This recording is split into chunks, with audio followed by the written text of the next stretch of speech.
Welcome to KBCH. I'm Dealasia Whitaker with this week's news and review. Rapper Lil Wayne was admitted to Cedars-Sinai last Friday in Los Angeles, California after experiencing multiple seizures. Sources believe that the rapper suffered from seizures due to his heavy use of the prescription drug codeine. Promethazine codeine is found in cough syrup, which is the most popular type of syrup among rappers in hip-hop today. When taken in large quantities, both medications can lead to sedation and altered level of consciousness. Sipping scissor or lean is another term for codeine. The rapper was reportedly released from the hospital Monday. However, it remains unclear as to exactly what may have caused his seizures. Now we have Tony Loya with this week's weather. Hello everyone, I am Tony Loya with your local weather. We're gonna go ahead and go into Thursday. A little chilly at 54 with heavy showers. Friday is gonna start to clear up a little bit for the weekend, might reach 60. Saturday, really not clearing up and getting warmer, leading into Sunday. Sunday fun day should reach the 70s, a good day for the beach. And next week, starting off real warm with 74 on Monday. Should be the same on Tuesday. Both days should be 74, kind of somewhat clear skies. But that will be all for today. I am Tony Loya, and thank you for watching. Thanks, Tony, for this week's weather. Now we have Bill with Bill's Controversial Corner. This is what it sounds like. We ride on our enemies. Yes. We ride on our enemies. When we ride on our enemies. We ride on our enemies.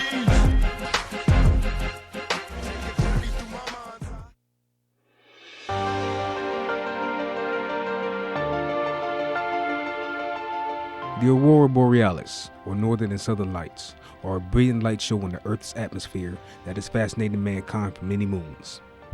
Science tells us that these light shows occur when highly charged electrons from the solar wind interact with elements in the Earth's atmosphere.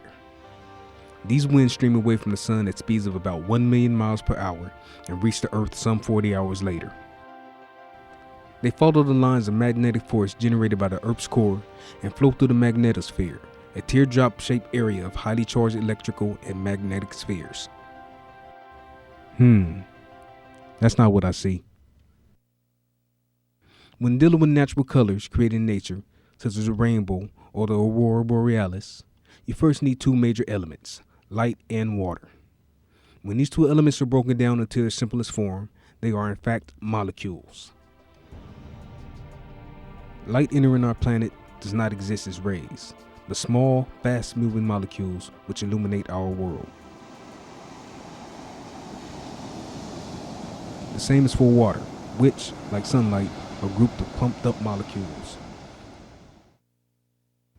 A rainbow is formed when the winds of a surrounding area is either calm or non-existent and have an equal amount of light molecules interacting with an equal amount of water molecules. And because of the calm or non-existent winds, both water and light molecules aren't prone to being blown around, giving them ample time to fuse together. During this fusion, the smaller light molecules enter the larger water molecules where they are heated up and then turned into a gas. The speed in which the light molecule spins inside of the water molecule determines which color will be seen in the spectrum, which is always in this order: red, orange, yellow, green, blue, black, violet. Red moving at the highest speed and violet at the lowest.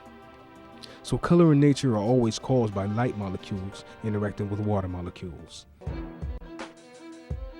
Now that we understand the reason for color made in nature, let us visit the sky and understand fully the reason for the color phenomenon known as the Aurora Borealis.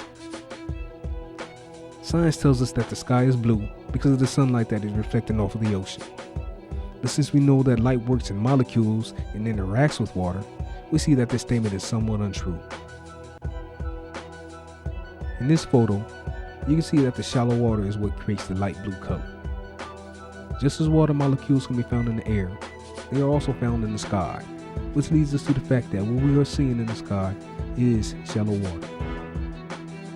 We all know that the Earth isn't a stationary world, but is spinning and rotating around our sun. The light molecules that leave the sun must first interact with water molecules in the sky before they reach us on the Earth. Unlike the spectrum of color we see on the Earth, which is created by light molecules interacting with water molecules in a setting where the winds are calm and non-existent. Here, the phenomenon known as the aurora borealis is made by light molecules interacting with water molecules in a setting that shows movement. So the next time you decide to take a trip to see the aurora borealis, know that it is a reminder to us that the Earth isn't just spinning, it is also speeding through our solar system.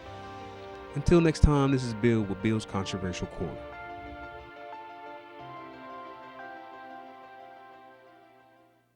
Hi, Merry Christmas. Welcome to Bill's Controversial Corner. Bill, who is the greatest boxer of all time? That's a hard one, man. There's so many. But I would say Mike Tyson. Because Why? Mike Tyson, he came in and like started a whole brand new era of boxing. Mm-hmm. You know, he came at the time Muhammad Ali was damn near ancient, and Tyson came with a whole new style. You know, I'm gonna come knock you out, and there's nothing you can do about it. So I believe that Mike Tyson's probably the best ever. Who's second best?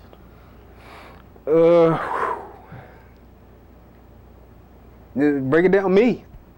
Yeah? I think I'm the second Pound for best. pound? Pound for pound. Hasn't been foretold yet. You guys Bill. just gonna have to wait and see. But because I'm gonna make history in there, plain and simple. That's what I'm about. You know, I only got one life to live, and I'm gonna go down to history. What weight class would you be in? Thinking about light middleweight. It's going down. Believe it. No gimmick. I'm the real thing. Trust me.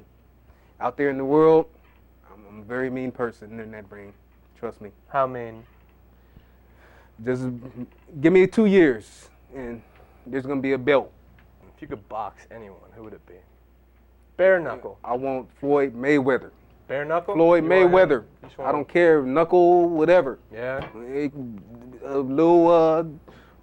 Little tiny gloves with needles and pieces of glass. I don't care. Just organize it, sanction it, and let's go. That's all I'm saying, You man. hear him, Mayweather? That's it. You watching? You know, man. Don't come to my city ever again.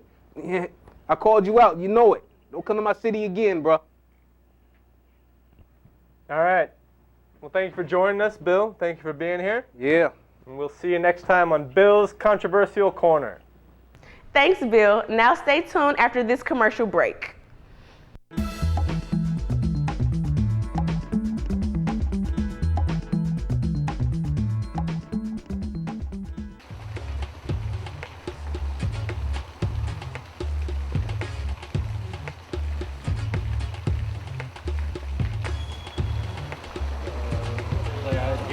What's happening, girl? Girl, you looking good. You need to slow your roll. How you doing?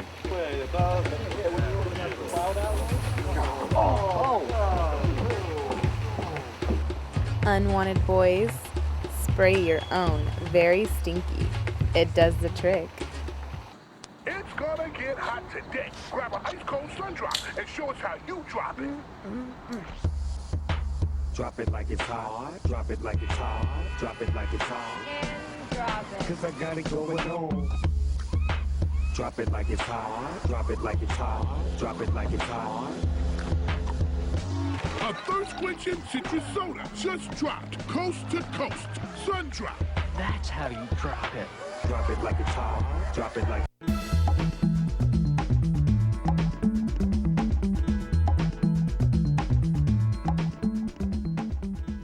Last night, the Miami Heat extended their winning streak to 24 games against the Cleveland Cavaliers in Cleveland.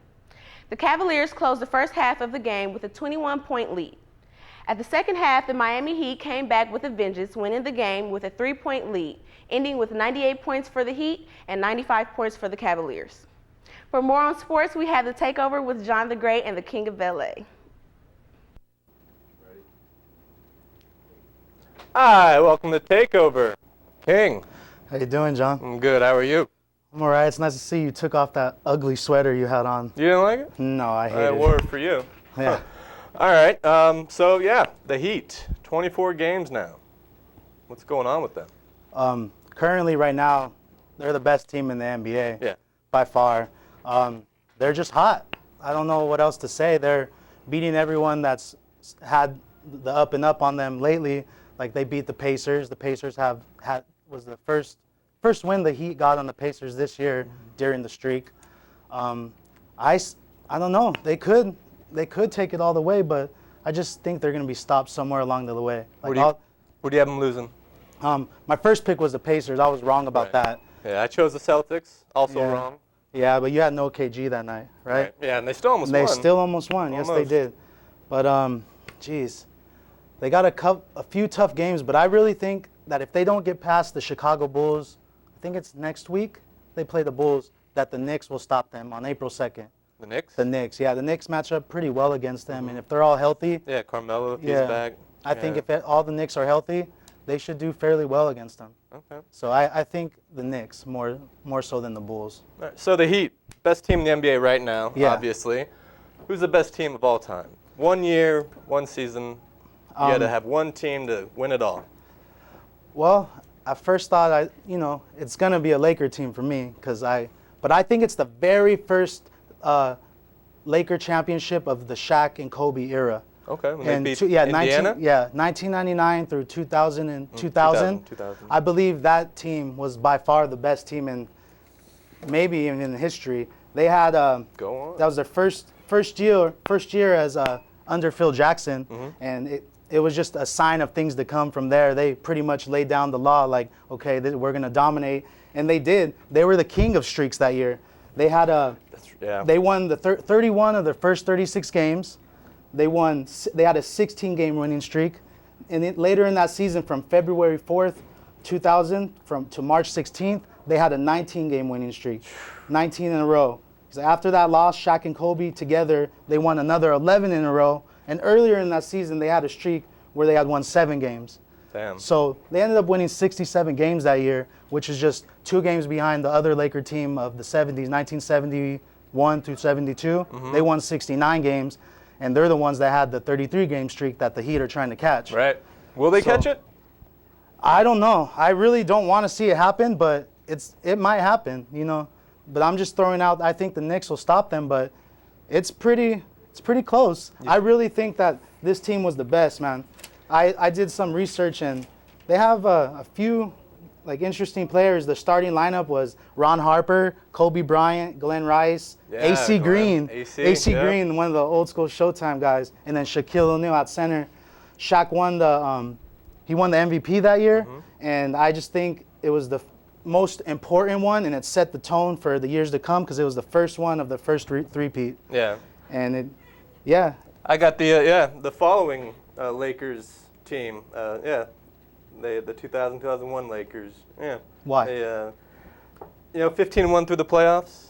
You can't, when games matter the most, they lost 1, and that was to the Sixers. But didn't you tell me, out of your own words, that numbers and stats don't necessarily define a team, right? It's about what you see. Right. Yeah. So what I see in with the first Laker team. Well, let me let you finish. What else you got for me about that team? They went 15-1. I mean, it was the same team basically as you described. They had Isaiah Ryder. I don't know if he was on the team before that year, but no, he was on this team, and Devin George, Tyronn Lue, he was a savior I think against Iverson. I don't think without Tyronn Lue, I don't think we win that series. Because Iverson was just blowing by Fisher the whole time. So you think Lue was the Iverson stopper, if you can remember. So that. If there was no Tyronn Lue, the Lakers would lose that year? I think it would have been a struggle. I don't know. I think maybe we could have lost another game. Yeah, that's all I think is Allen Iverson. They would have maybe got one more game. Yeah. But Kobe was still young enough that where he can get on Allen Iverson a little bit. Kobe. He couldn't handle him a whole game, but for at least maybe 3/4 he can handle. At that age, he was able to handle Iverson. But I don't know. I just think by far the first Laker championship last time they won before 2000 was 1988, and Magic, and even AC Green was around. Yeah. And so I just think that first championship kind of set the tone. It was their 12th title, and it kind of set them up for what's going to happen in the years to come. Yeah. They got 2 more after that, a little 3-peat. Yeah. It was beautiful. Yeah. All right. So football. What's going on with free agency these days? Free agency. As of this morning, Ed Reed signed with the Houston Texans, which, in my opinion, gives them a very good chance this year. That might have been the one thing they were missing. They had the talent, they just didn't necessarily have the leadership because all those players are pretty young. And now that they're getting older, Ed Reed, I mean, can't find a better example on the defensive than Ed Reed. I don't think you find a better safety. Yeah, absolutely. he's probably still at his age. He's on the other side of 30, but he's probably one of the top 2 safeties in the league. Yeah, and when he gets the interception, like, it can always be a pick 6. He's always got that ability to bring it back. Yeah. The one thing I don't like about him too much is that he makes a lot of gambles. He takes a lot of risks. Does he get burned a lot? When he was younger, he didn't get burned as much. Now that he's older, like, quarterbacks are starting to see the type of risks he takes, and they'll get him. Like, Tom Brady's very good at reading Ed Reed. Yeah, they play like every year. Yeah, at least they're always playing in the year and during the season, in the playoffs. And so, do you believe the Angels are better than the Dodgers yet? Do I believe that? No way. Not yet. No, okay. Not even. We'll wait. I'll never believe you got that. time. Well, yeah, back to the Lakers. When they played, they went through the Kings, Blazers, Spurs. Just swept through those teams. And the Spurs, the average winning margin was 22 points. I mean, that's domination. That's Tim Duncan, David Robinson Spurs.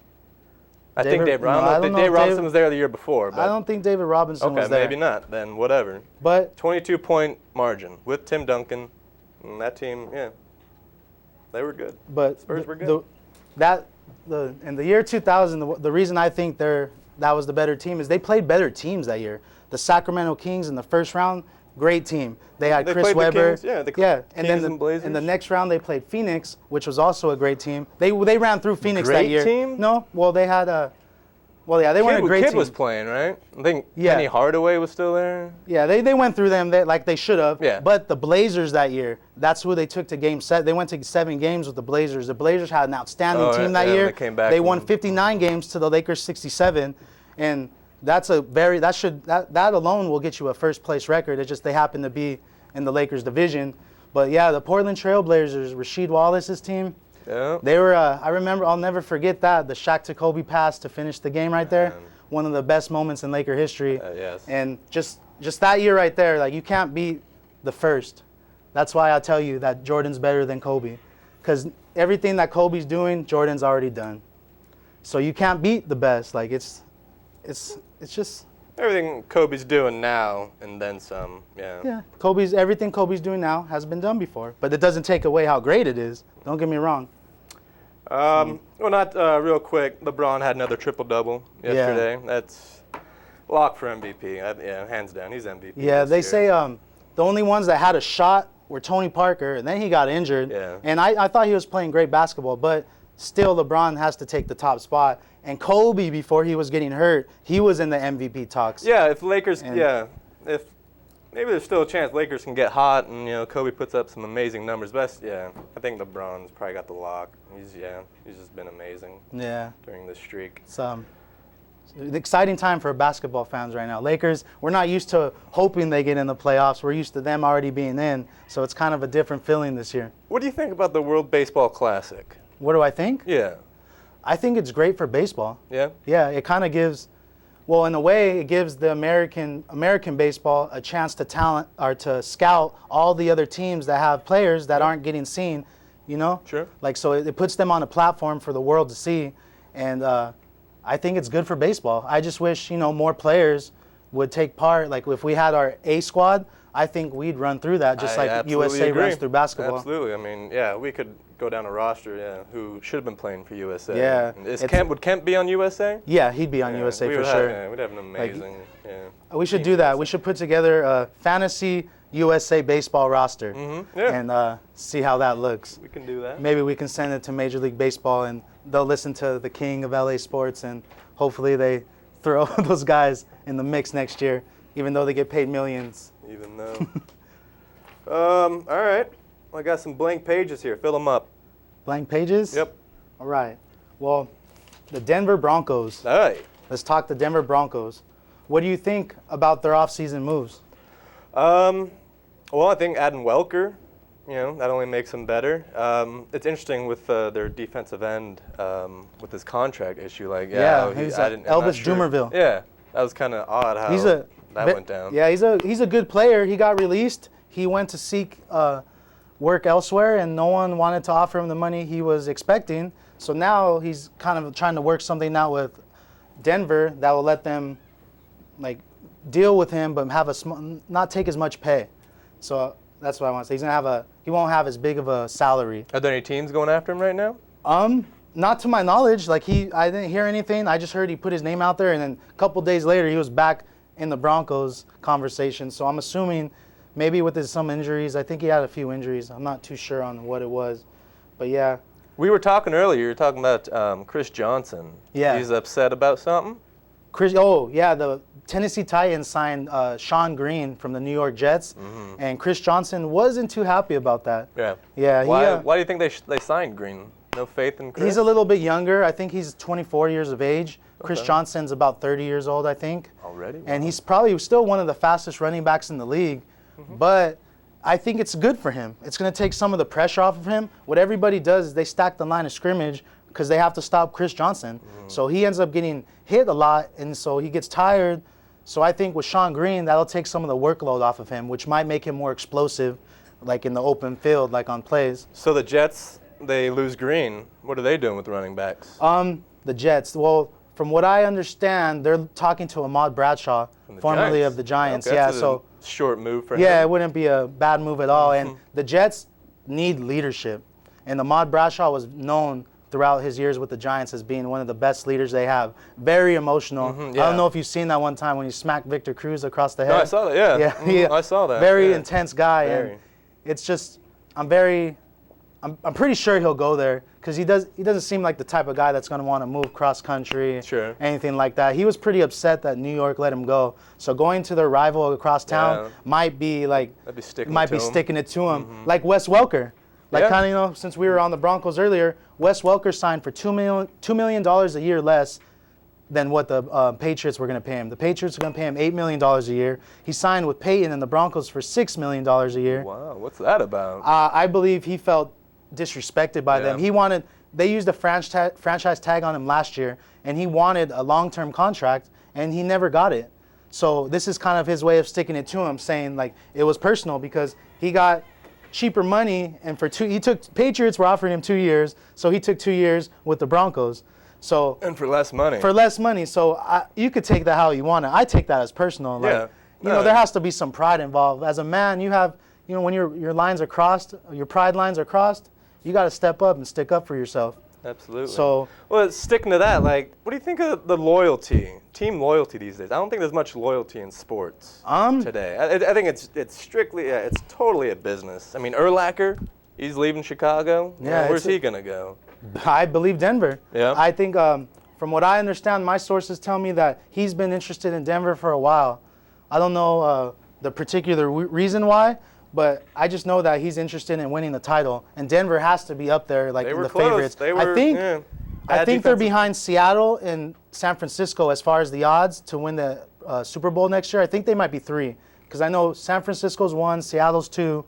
Wow. Or vice versa. Those guys are the top 2, San Francisco and Seattle. So Ravens are even in the top? No, the Ravens 3? are completely dismantled. They're not even in the top 15, if you ask me. Oh, wow. Right now, I mean, their play could maybe change that opinion, because Ozzie Newsome is their general manager, and he's been known to find great players. He found, he had Ed Reed, Terrell Suggs. He drafted all these guys. So now that they're older, I don't see why he wouldn't be able to draft anybody else, other than the fact that they're the Super Bowl champs. So now they're gonna have later picks. Yeah. Like they won't get as good players. It's but not gonna be a good draft for him this year. Yeah, I don't think so. I don't think it's gonna be a good couple of years for him. And the sad part is the one that's all the blame is gonna fall on Joe Flacco. Oh yeah. Yeah, because he got the big contract, and all the blame is going to go on him. Usually does for the quarterback. That's how it works in the NFL. It's always Romo's fault when the Cowboys lose. Always. Yeah. But sticking with the Broncos, they signed Dominique Rodgers-Cromartie also. Really? Yeah, of the Philadelphia Eagles, formerly of the Philadelphia Eagles. He was on the Cardinals too for a minute. Wasn't he started with the Cardinals, then he got a big contract with the Eagles. Now he came back, or now he's in Denver with with Peyton and the boys. So Denver's, they're making some noise in free agency. And the sad part is they're the best team in the AFC West, and I'm a Raider fan, and it's sad to see this kind of domination getting set up. I still have hope, but these guys, they look unstoppable. Demaryius Thomas is their number 1 receiver. Eric Decker is their number 2 receiver. Wes Welker in the slot. And they're looking to sign running backs still. There's a few running backs out there that might fit the bill for them. So Where did Steven Jackson go? To the Falcons. Falcons. Yeah, that's I wanted mad. him to go to the Broncos. I thought that would be a good fit for them, but the Falcons that was a nice choice because Turner was a little bit older than him and kind of was slowing down a little bit. So you put him with the backup running back, Rogers. What's his name? The backup running back for Atlanta is very good. And he was on my fantasy team. And the sad part is I always butcher these guys' names, and they're on my fantasy teams. Yeah, it's killing happens. me. Mm-hmm. But yeah. So Turner and Jackson, who's the starter? No, Turner's gone. Turner's gone. Yeah, Turner's gone. Where's he go? He is released. Now that Broncos might be a good fit for Turner because they need a veteran running back. They only have no Sean Moreno, and I don't know if they still have Willis McGahee or not. If he's still because he got injured. Yeah, but I think Broncos are good for him. And good old Payton. What do you think about him? Yeah. Payton, I mean, all he needs is if he had Barry Sanders, like how many rings would he have right now? Payton, he would have. You can't cover both. Or if he would have stayed with Marshall Faulk from the beginning when he started. Wow. He was on the Colts. If Faulk would have stayed there, it would have been good. But that would have been football scary. Season starting. We'll get to that another time. Another special. Baseball's coming soon. Baseball's coming. All right. Well, that's going to do it for the takeover. Back to D in the studio.